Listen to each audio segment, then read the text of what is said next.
You know the feeling. You're in a room full of people. A joke lands and everyone laughs in unison, but the punchline flies past you. A passionate discussion erupts about something that leaves you feeling completely cold, and then you feel it. It's not a loud noise, but a low internal hum. The hum of incompatibility. It's an almost physical sensation, as if the air in the room has grown thick. The sounds have become muffled, and an invisible pane of glass has descended between you and everyone else. You can see them, you can hear them, but you are not with them. You are an observer, a visitor from another world. You nod, you smile, you perform the ritual, but inside there is a ringing silence. You are an outsider. For their entire lives, most people try to escape this feeling. They diagnose it as a defect, a personal flaw, a bug in their personality that needs to be fixed so they can finally gain access to a normal life. They begin a long, exhausting campaign of imitation. They study others, copying their speech, their dress, their opinions, their aspirations. They try to erase their own authentic self and paint a copy of someone else, someone acceptable in its place. For a while, this camouflage can work. The hum subsides, replaced by the fragile illusion of belonging, but it always returns. It finds you in the quiet moments before sleep, or in a random, unguarded second in the middle of the day, and it washes over you with renewed intensity, whispering, "You are pretending." This is because the feeling is not a defect. It is the most honest, most accurate part of you. It is your inner core, your truest self, refusing to be betrayed. Imagine that when we are born, we are handed a kind of blueprint for life, a pre-drawn map designed not by us, but by the architects of our world, culture, tradition, family, societal expectations. This blueprint makes a promise. Here are the approved paths for a successful life: school, career, marriage, home ownership.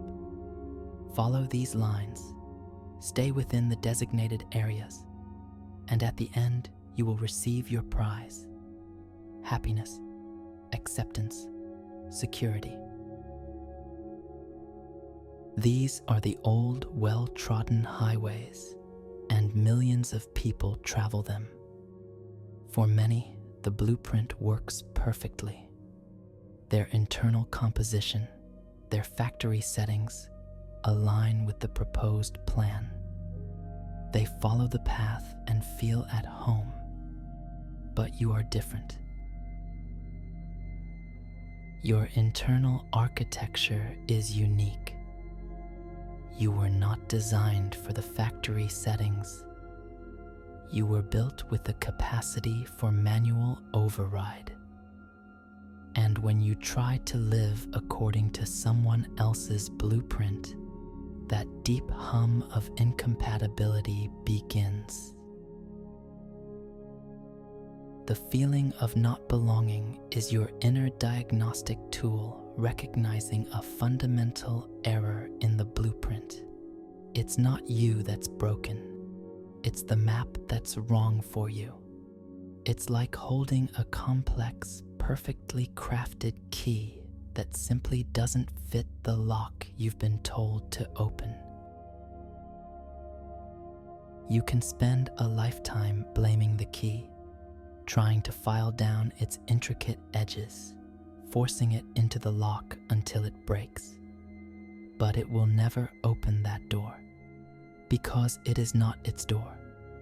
Your feeling that you don't belong is not a sign of your failure. It is a sign of your integrity. It is your soul refusing to break itself to fit into a structure that would suffocate it. It is the most important signal you can ever receive. It is your own internal alarm screaming, "Stop. The error is not in you.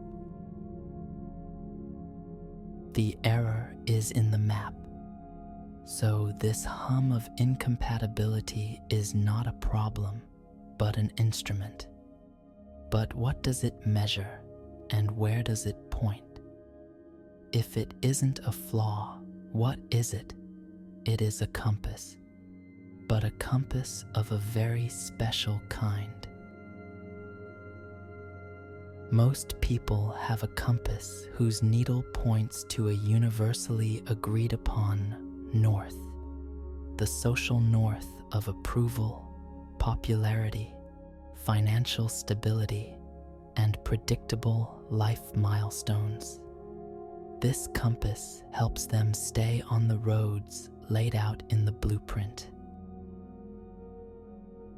It offers them a sense of shared direction and safety in numbers. Your compass seems broken. Its needle spins erratically when you try to walk with the crowd. It goes numb when presented with a safe and sensible goal. And most often, it points toward the void.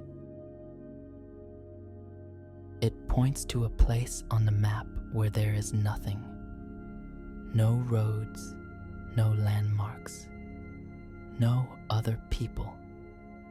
And this is terrifying. It feels like if you were to follow this strange compass, you would simply fall off the edge of the world into nothingness. We are taught our whole lives to fear this void, to fear being alone. We are taught that to be separate from the group is to fail. But this is the entire mechanism. Your compass is not broken. It is calibrated to seek not what already exists, but what is waiting to be created.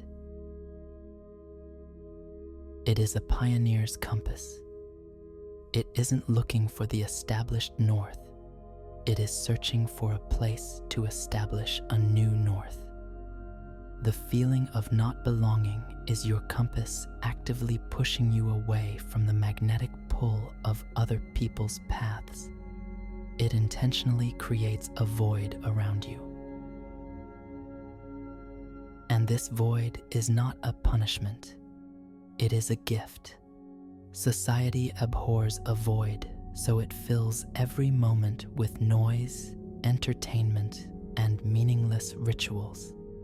But for a creator, the void is the primary condition for creation. It is the blank canvas given to the painter. It is the silence given to the musician. It is the fertile, empty field where something entirely new can grow. The loneliness that so often accompanies this feeling is not isolation. It is an invitation into your own private laboratory. That feeling is a guardian, a protective force. It is the part of you that gently, or sometimes forcefully, pushes you out of rooms where your light would be dimmed and leads you away from conversations that would convince you that your strange compass is truly broken. Reality is intentionally moving you away from the noise of the crowd, away from the chorus of opinions and ready-made answers, so that you can finally hear your own quiet, unique signal. So you can stop looking at other people's maps and start looking at the needle of your own compass. Where does it point? It points toward your strange, misunderstood curiosity, toward the activity that feels pointless by the standards of the old blueprint, toward the idea that seems insane to everyone but you. This compass leads you not toward other people, but toward your truest self. And only by completing that journey can you create something that will draw others to you, the ones with the same broken compasses. A technical moment. If what you are hearing right now resonates with you, press the subscribe button. It's a way of showing that this information is valuable. Understanding that your feeling is a compass changes everything. But understanding must be followed by a step. Activation. How do you begin to use this instrument consciously? The first and most radical act is to stop fighting the feeling of not belonging. Stop treating it as your enemy and formally recognize it as your most trusted ally. Your goal is no longer to silence the hum, but to learn to listen to it, to tune into it. It becomes your primary method of navigating the world. The practice is both simple and profoundly difficult. If a conversation with a group of people causes that quiet hum of incompatibility to rise within you, it is not a signal to try harder to be interesting. It is a signal to politely excuse yourself and leave. If a job where everyone else seems content makes you feel like an alien, it is not a sign to work harder for a promotion. It is a sign to start looking for another door. Your compass works through rejection. It says no for you. It shows you the thousands of paths that are not yours. And in doing so, it leaves only one or two doors open, the ones that are truly meant for you. Your new path is not found. It is carved, and it is built not from one grand heroic gesture, but from hundreds of small daily choices. Every day you face a choice: to consume what everyone else is consuming, or to follow a strange thread of your own curiosity, to go to the party so you won't feel lonely, or to stay home and wrestle with the idea that won't leave you alone. Every time you choose the latter, you lay another stone on your own path. It is an act of quiet rebellion that becomes an act of sacred creation. Imagine you are building a lighthouse on a deserted coast.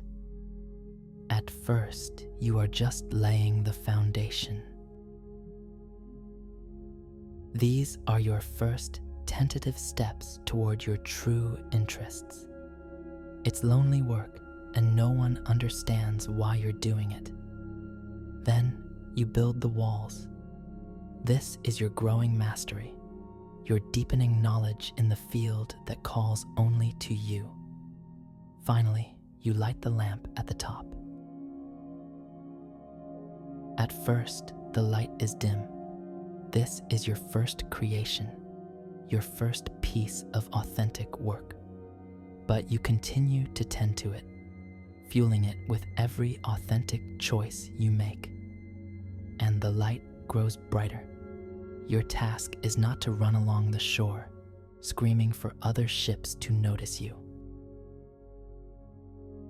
Your task is to make the light of your lighthouse so bright, so steady, and so unapologetically you that other ships, lost in the same fog of conformity, will see it.